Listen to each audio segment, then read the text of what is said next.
podcast O Agro. Eu sou César HS Rezende e agora a gente conversa com Denis Arroio, CEO da Gruner.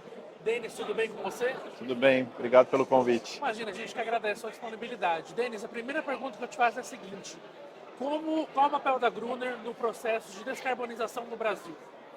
Bom, a Gruner tem algumas vertentes importantes nesse sentido.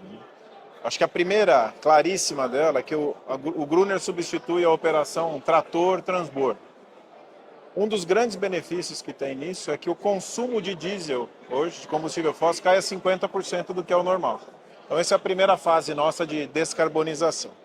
O segundo ponto importante é a tecnologia, ela visa aumento de produtividade. Então, ela tem uma tecnologia que evita que se compacte o solo, que se pisoteie as plantas e com isso se produza mais. Quanto mais plantas você produz, mais carbono é sequestrado e transformado em produto, segundo a vertente nossa. Mas é algo que a gente não fica tranquilo, não vai ficar sossegado, né? Vamos falar uma empresa de inovador. Hoje a gente está trabalhando também em motorização visando a descarbonização. Por mais que a gente reduza em 50%, ainda tem 50% de combustível fóssil. Algumas linhas a gente tem trabalhado, algumas em conjunto com a Mercedes-Benz, que é a nossa parceira no fornecimento dos equipamentos. Uma delas é o hidrogênio verde, é uma vertente da Mercedes-Benz, com um elétrico híbrido vindo de hidrogênio verde. Nós temos um trabalho que vem sendo desenvolvido em casa, que a gente acredita muito que é possível trabalhar o motor a etanol nesses equipamentos. E no meio do caminho disso, tem muitos clientes nossos que têm trabalhado hoje com a questão do biogás. Então, a gente tem estudado os kits de transformação desse equipamento para biogás. Quando você fala de hidrogênio verde, a gente tem visto que, principalmente nesse ano, uma parcela significativa do mercado acreditando que o hidrogênio verde pode ser uma saída sustentável, tanto a médio quanto a longo prazo. Qual é a visão da Gruner nesse sentido? Acho que é uma excelente linha de desenvolvimento. O hidrogênio verde vai ter como ponto de partida o etanol, como fonte de hidrogênio, muito provavelmente. Então, ela abre uma cadeia muito mais verde do que a gente está acostumado quando você fala de um elétrico, por exemplo, exclusivamente elétrico. É algo que já vem sendo, nesse evento que nós estamos aqui, eu não lembro mais em que ano, mas já teve um carro aqui há muito tempo atrás que era célula de carga elétrica movida a hidrogênio. Então, assim, é algo que já está mais maduro do que parece. A dificuldade que os países têm é o que vai ser essa fonte de hidrogênio. Nós temos essa solução. O etanol, de novo, pega a sua carona na questão de descarbonização do país, aí do mundo, como fonte fornecedora do hidrogênio. E tem uma vantagem, né?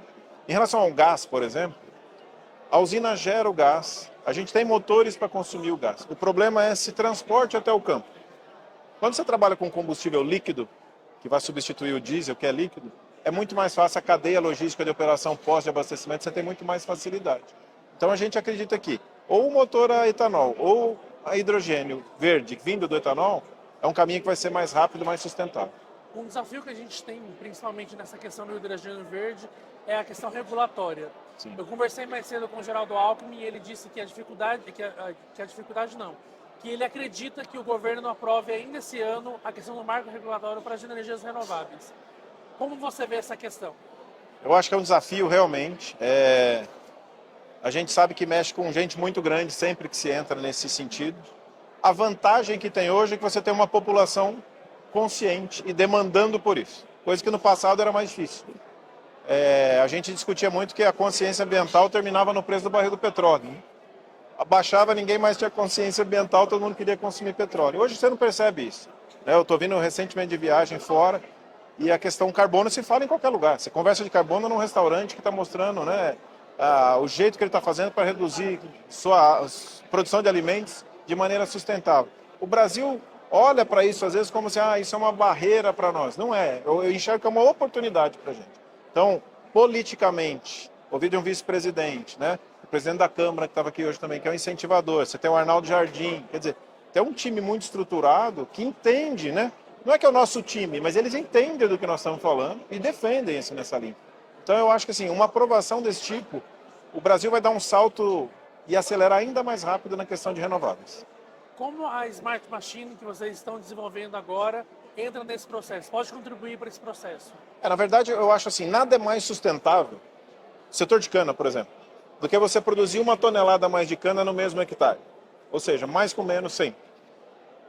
Os nossos estudos todos, o nosso trabalho, as fazendas que nós temos de produção, a gente tem ficado aí entre 20% a 25% de maior produtividade em relação à média do setor. Ou seja, esse tipo de coisa contribui demais, né, na questão principalmente de você trabalhar com uso consciente de recursos. Do lado de combustível, aquilo que eu te falei, o combustível hoje é a segunda maior conta de uma companhia agrícola. Você ter 50% de consumo em uma operação, ela é muito relevante. Custo, mas do lado ambiental é fantástico. Nós falamos hoje aqui que São Paulo, depois do etanol, começou a ver céu azul. Na lavoura é a mesma coisa. Então, assim, acho que a Gruner tem um papel crucial, nasceu por isso, nasceu olhando para a produtividade, nasceu olhando para esse consumo, para o uso racional, né? É uma máquina automação nível 2. Então, isso tudo a gente vem olhando, mas assim, isso para nós hoje já é realidade. É quase que o presente para o passado. Mas o que a gente precisa fazer agora para dar o próximo salto? Sai um marco como esse que você disse, nós temos que estar pronto para isso, para poder estar entregando. E a gente já tem linhas de pesquisa nesse sentido. E aí eu vou já te rebater a pergunta, essa questão que você falou. A Gruner está pronta para isso? A gente tem que estar pronto olhando para isso. Qual é a linha? Eu acho que esse é o principal ponto. E eu acho que hoje o vice-presidente falou muito disso de segurança jurídica também. Não adianta eu aprovar um marco, a gente sai todo para um lado e daqui a pouco entra com um processo, caça isso para 2 anos para trás. Então, acho que uma questão de segurança jurídica definido, a vantagem que nós temos é que nós somos uma empresa muito ágil. Então, isso não nos preocupa. Hoje eu tenho algumas linhas, como eu te disse. Entendendo pelo marco que sair, a gente consegue acelerar isso bastante rápido, além do que nós temos uma parceira mundial que é a Mercedes-Benz. Então, isso ajuda a gente a acelerar bastante. E é isso, muito obrigado, Denis. Eu que agradeço. Até a próxima e muito obrigado.